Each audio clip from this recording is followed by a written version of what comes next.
აჭარის ავტონომიური რესპუბლიკის განათლების, კულტურის და სპორტის სამინისტრო ქვეპროგრამის საჯარო სკოლების ინფრასტრუქტურის გაუმჯობესება ფარგლებში ახორციელებს საჯარო სკოლების მშენებლობა რეაბილიტაციას.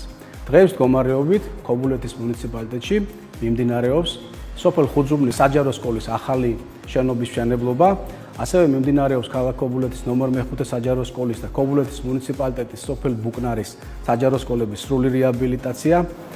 აღნიშნული ქვეპროგრამის ფარგლებში 5 საჯარო სკოლაში, ესენია ქობულეთის მუნიციპალიტეტის სოფლების ქაქუთის, ლეღვას, ჯიხანჯურის, აჭყისთავის და ჩაისუბნის საჯარო სკოლების სახურავების რეაბილიტაცია. უახლოეს მომავალში დაიწყება აღნიშნული ქვეპროგრამის ფარგლებში 4 სპორტული მოედნის მშენებლობა. წლის ბოლომდე დაგეგმილია სხვადასხვა საჯარო სკოლების ასევე მშენებლობა, რეაბილიტაცია, როგორც სრული, ასევე ნაწილობრივი.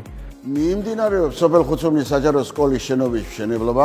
სკოლა იქნება აღჭურვილი კლას ლაბორატორიებით, ახალი ბიბლიოთეკით, თანამედროვე ბიბლიოთეკით, სააქტო დარბაზით, სპორტული დარბაზით. ძველ შენობაში ეს უპირატესობა არ ჰქონდა, ახალი სკოლა იქნება ახალი თანამედროვე ევროპული დონის შენობა.